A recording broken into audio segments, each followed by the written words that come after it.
중국은 운전면허를 따는데 한 1년 정도 걸린다고 들어요. 2025년 같은 경우에도 한국이 중국인 무비자를 9월 말에 냈잖아. 그것도 사실 우리끼리는 하게 했다라고 할 정도까지 우리끼리는 얘기가 있었거든. 이번 주제는 내가 꼭 중국 마케팅을 해야 된다면 어느 시기 하면 좋을까? 일단은 제일 초점은 방한 고객들. 비자가 무비자가 풀리면서 굉장히 방한하시는 중화권 관광객들이 늘었잖아. 그래서 그 셀링 포인트를 분명히 이야기할 거고 네 가지 구간 이야기 한번 해볼게. 첫 번째 구간은 크리스마스 시즌, 연말 시즌부터 시작해서 춘절 이전까지 있는 한 파트. 두 번째 파트는 5월 1일 노동절을 기점으로 하는 풍명절, 노동절 있는 한 파트. 세 번째는 가오카오를 기점으로 해서 이 여름방학 시즌 한 파트. 마지막은 국경절과 중추절이 엮여 있는 이 그 골든위크. 중국에선 휴무가 10월 1일 국경절 이후에 연말까지는 휴무가 아예 없어. 춘절 이전에 이 시기가 중국 분들한테는 좀 여행을 많이 오는 시기 중에 하나일 것 같아. 더구나 나 중화권이라고 묻는다면 대만은 이 시기에 휴무가 몰려있어. 특히 남방 쪽에 있는 친구들을 기점으로 또 얘기한다면 눈을 보고 싶다고 하는 친구들이 굉장히 좀 많더라고. 스키장이라든가 썰매장 이런 눈을 파생으로 할 수 있는 여타의 뭐 행사들. 뭐 최근에는 화천에 있는 산천어 축제가 외국인들이 엄청나게 몰렸다고 하잖아. 그러니까 얼음 낚시나 뭐 이런 스키들도 관광객들에게는 좀 생소하게 느끼는 친구들에게는 또 재밌는 요소 중에 하나가 될 거라고 생각해. 한국을 여행하는 거랑 일본을 가는 건 비슷할 것 같거든요. 그럼에도 한국이 좀 더 매력적인. 한일령이 선포가 됐고 캄보디아 사태가 한국에서 크게 일어났듯이 중국에서도 이 문제가 되게 불거졌거든. 중국에서는 지금 동남아시아 여행 가는 게 좀 꺼려하는 분위기란 말이야. 사실 중국에서 여행 가기 가장 편한 나라는 한국이라는 나라밖에 없기는 해. 한국에서만 살 수 있는 선물도 굉장히 인기가 많아. 첫 번째는 약간 K 스낵류, 명동이나 홍대 이런 데 보면은 과자백화점 같은 거 되게 많이 볼 수 있을 거야. 이게 외국인들 수요를 굉장히 많이 잡는다고 하더라고. 두 번째는 K 뷰티일 것 같아. 홍대, 명동 이런 데 가면 올리브영에 외국인들 득실득실하잖아. 마스크팩을 비롯해서 스킨케어 제품들, 화장품들 이런 거 많이 구매하고 있고 생각한 것보다는 막 값비싼 제품들이 아니다 보니까 주변 지인들에게 선물하기 좀 편한 제품 중에 하나라고 생각해. 뭐 그 외적인 거는 약간 한류를 중심으로 오시는 분들이 있다 보니까 K-팝, K 뭐 드라마나 이런 소품들, 그다음은 약간 한국적인 것들. 최근에는 더현대 갔었을 때 디즈니 안에 한복 입은 디즈니가 있었던 걸 본 적이 있거든. 그런 것들도 중국 관광객들에게는 충분히 수요가 일어날 수 있는 거라고 생각해. 노동절은 실제로도 검색해보면 중국 관광객들이 굉장히 해외여행을 많이 가는 날짜 중 하나로 되어 있고 한국 같은 경우에도 5월 5일 어린이날도 있고 일본 같은 경우에도 그 시기에 어린이날이 겹치는 걸로 알고 있거든. 5월 첫 주 이 시기는 거의 한중일이 다 같이 쉬는 연휴로는 피크점을 가지고 있는 날 중 하나라고 생각해. 광고 시즌은 아무리 늦어도 한 달 반 전, 더 빠르게 할 수 있다면 2월 중순 정도를 추천해. 춘절 이후에 바로 하는 걸 가장 추천을 하고 있고 그 시즌부터 꾸준히 게시물 쌓아서 노출이 된다면 선점할 수 있는 자리가 좀 더 많겠지.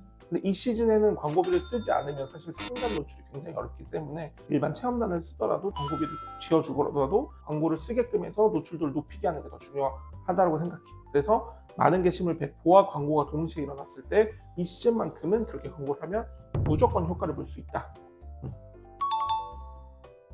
한국은 3월이 새학기에서 12월이 마지막 학기로 끝나지만 중국은 9월이 새학기로 해서 6월이 마지막 학기로 끝나. 가오카오라는 수능 이후에 거기에 여름방학 수요까지 합쳐서 이 시즌이 학생들 또는 아이를 가진 부모님들이 많이 여행 가는 시즌이라고 우리는 잡고 있어.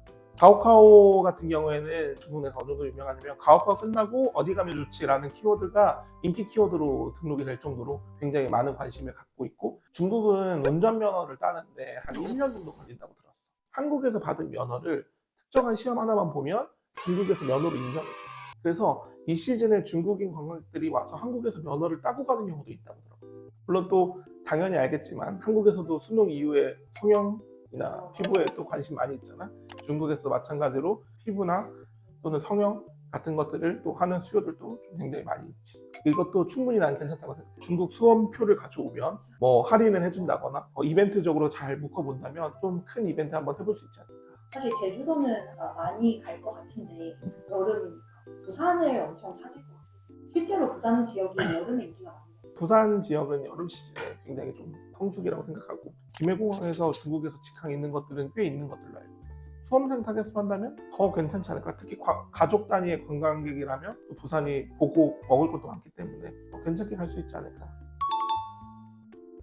국경전은 하반기에 있는 가장 큰 피크점이야. 중추절이랑 엮여 있는 것도 있어. 국경전은 10월 1일부터 양력으로 쉬고 추석은 음력으로 쉬는데 보통은 한 일주일 이내로 차이가 나.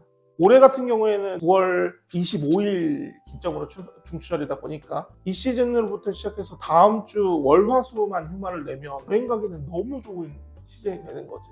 2025년 같은 경우에도 한국이 중국인 무비자를 9월 말에 냈잖아. 그것도 사실 우리끼리는 이거 국경절 타겟했다 라고 할 정도까지 우리끼리는 얘기가 있었거든. 물론 올 6월 말에 있는 무비자가 연장될지 여부는 한 번 더 확인해 봐야겠지만 연장이 된다면 아마 이 올해 국경절도 꼭 광고를 해야 되는 시즌 중에 하나라고 생각해요. 작년에 비해서는 무조건 올해 관광객 수가 더 많을 거예요. 만약 이런 분위기가 더 길어진다면 서울뿐만이 아니라 진짜 한국인들이 많이 가는 여행지 있잖아. 경주도 그럴 수 있고 뭐 나는 강릉이나 사실 전주도 매력적인 도시라고 생각하기 때문에 사실 이런 도시들도 이런 무비자객이 늘어나면 늘어날수록 여행 수는 늘어날 거라고. 그러면 이걸 위해서 뭘 준비해야 되냐? 광고는 당연한 거고 지금 중국 관광객을 타겟팅으로 하시는 모든 광고주 혹은 소상공인 분들은 당연히 준비했겠지만 결제 방식이야. 나도 중국 여행을 종종 가지만 중국에서는 현금을 한 번도 꺼내지 않을 정도로 현금 수요가 거의 없어. 거의 대부분 핸드폰으로 QR로 작업을 하고 메뉴판을 QR로 만드는 것도 중국 친구들 되게 익숙하다고 생각해. 실제로 중국에서는 QR로 메뉴를 주문하고 거기서 결제까지 해. 샤오슈나 중국 관광객들에게 오픈되어 있는 따종게임핑이라든가 그 외 지도 어플들의 영업시간이나 위치를 최신화시켜 놓은 것도 되게 중요하다고 생각해. 그거를 계속해서 업데이트하지 않더라도 정상적으로 잘 올라가 있는 정도를 체크해놓으면 좋지. 차이코에 연락하면 다 봐드립니다. 물론 잘못되어 있는 것 정도는 알려드릴 수 있고 그 정도는 뭐 서로 미팅할 때도 충분히 말씀드릴 수 있는 부분들이고 미팅 꼭 요청하시기 바랍니다.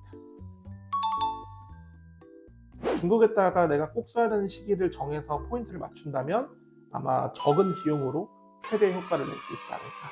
진짜 돈이 이 4개 중에 한 번밖에 쓸 돈이 없어. 그러면 우선순위만 일어나는 거지. 심적으로는 노동절 1순위.